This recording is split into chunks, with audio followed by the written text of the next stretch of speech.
Hey there, lads and ladies of the internet. I'm Smith Kingston, houseplant guru extraordinaire. 4 months ago, we propagated all these sweet little blue-green Marnier'S Kalanchoe babies from cuttings. And guess what? Since then, each and every one of them has rooted down successfully, and they've all grown some too. Today, we're gonna trim them all back a little bit in order to encourage the branching out of their stems to get more of a sort of bushy look, as opposed to allowing their stems to grow straight up into the air like little leafy blue-green vines. Not that there's, anything wrong with that.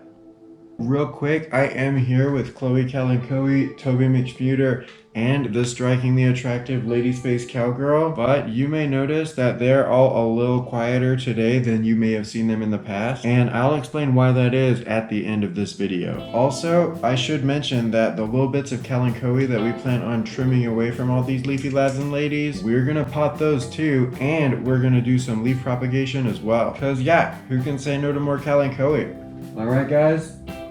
Oh, flip, that's right.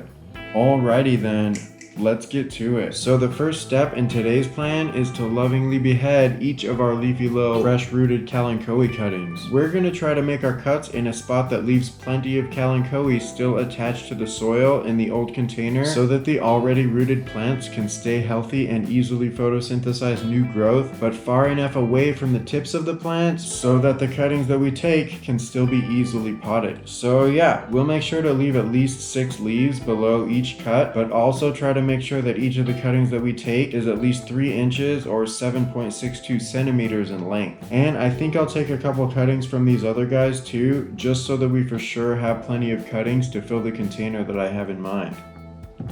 Cool beans. Now that we've trimmed our blue-green bombshells, let's get these fresh cut foxes potted into their own container. Okay, so the first step in this process is to remove some leaves from the bottoms of each of these cuttings. With longer cuttings, you can expose more stem, but with these, we'll shoot to expose a minimum of 1.5 or 3.81 centimeters of naked stem at the base of each of these cuttings. Next, we'll ready the container.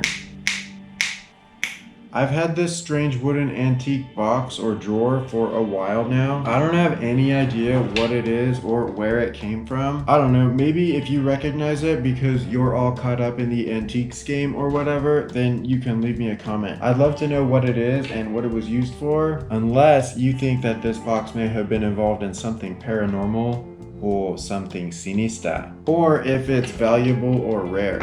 I'd rather not know if my Kalanchoe cuttings are haunted or if I destroyed some kind of a priceless vintage artifact. I have a grafted coral cactus named Gab Monster who didn't want to be in this video because she's already kind of pissed at me for destroying other antiques in order to make some funky containers. But hey, ceramic and terracotta get kind of old after a while, and it's kind of fun to keep it fresh and get a little goofy when it comes to container selection. And yeah, we are gonna add some drainage holes, okay? So don't worry about that. We're not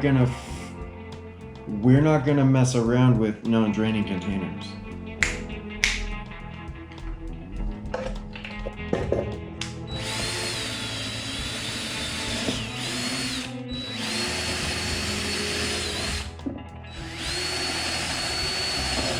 Anyways, let's pack this container with some clean, fresh, dry cactus mix, and then with the help of our magical paintbrush, we'll nestle each of our freshly acquired cuttings into the soil all the way down to the point at which the lowest of the leaves left on the stem are nestled right up against the surface of the soil. And yeah, I know. A lot of you watching this video are probably in straight panic mode because you just saw me do a thing that directly contradicts some succulent care counsel that you may have heard elsewhere on the internet, or maybe even from your sister's friend Jenny. You know who I'm talking about, the one with the funky overalls. And you're probably thinking things like, "But Smitty, you can't pot succulent cuttings immediately. You've got to let them dry out and scour over fast." Hey, calm down, okay? Listen. It is perfectly safe to pot fresh cut bits of succulents immediately after cutting them if you pot them into clean, fresh, dry cactus mix and wait at least 2 weeks before giving them any water. Potting them into moist soil will cause problems, but 2 or 3 weeks in dry cactus mix is plenty of time for the fresh cut bits of wounded subterranean plant flesh to dry out, scar over, and prepare to be watered. That is exactly the approach that I took with these cuttings. There are 15 of them, and each and every one of them rooted down and survived the propagation process. And hey, when they do form roots, which they probably will within 2 or 3 weeks, those roots will be sent right out into the soil that already contains them, and will not be in any danger of being broken off or sunburned during any sort of a potting process. So that's cool. Alrighty. Now, I know it's crazy, especially considering I'm already pretty much swimming in MARNIER'S Kalanchoe, but hey, I think I'll load down a leaf propagation tray with all these loose Kalanchoe leaves. Alrighty, as far as the sunlight plan goes for these foxy friends, these here I've been keeping under a pretty intense artificial grow lamp, but they have been kept towards the fringes of the rays, and while they've gotten enough light to stay healthy and not drop any of their leaves do seem to be spaced a little bit far apart, and while the tips of the leaves do have a little bit of a pinkish hue, they aren't the striking rhubarb red that I'd like to see on these MARNIER'S Kalanchoe babies. So yeah, as we wait for these to send out new growth and branch out a little bit, I do plan to gradually intensify the light in which they are kept. And as far as the sunshine and watering plan for the leaf tray and the cuttings is concerned, this video right here outlines how exactly to take care of fresh potted MARNIER'S Kalanchoe cutting. And to find out how exactly I plan on taking care of the leaves in the propagation tray, check out this video where I get into all that stuff.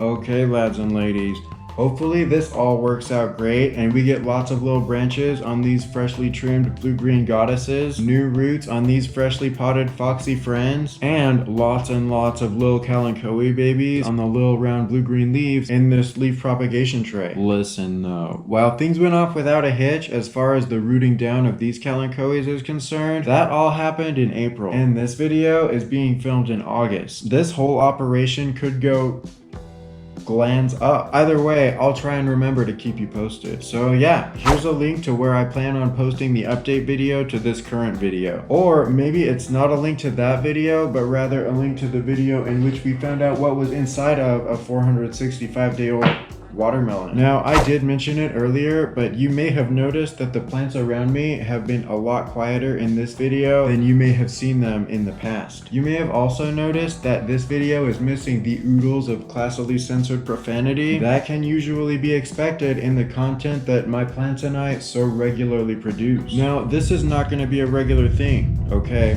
Don't freaking worry, because I love talking to my plants, and it is so gosh dang mother flippin' difficult for me to curb the horrific slew of naughty words that usually spice up the content of these videos. But yeah, I'm a little behind schedule this week, and I've realized that a very large percentage of the time that I spend editing these videos is dedicated to translating / animating the little bubbles that allow everybody to see what my plants are thinking / saying. And perhaps an even larger percentage of time is spent censoring all the stupid butt, dumb poop, gosh dang, organ pleasing, mother flippin' profanity. So yeah, I apologize for the absence of those two things and plan on lots of swearing and plant talk in the next video. Anyways, hey, listen.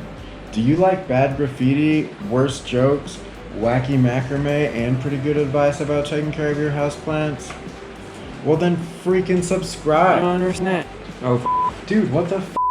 We were so close. Oh my gosh. Yeah, just say the f***ing thing.